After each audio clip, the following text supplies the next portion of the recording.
So after playing for an hour with this drum set, it was a lot of fun.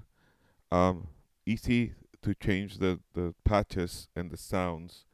Um, and it has everything you need. What I like the most is that mesh gives you a really, really good bouncy feeling, a good action. It's almost real. It's great for practicing. It's not real, but it's almost real.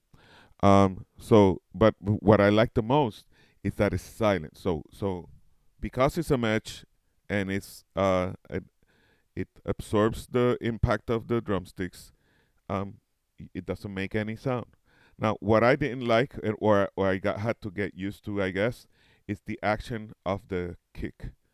Those pedals can be really really light, and it's not like a real kick. So if you're going to use this as your main instrument, then get used to it. Otherwise, this is not going to help you with a real bass drum or a real kit drum kit.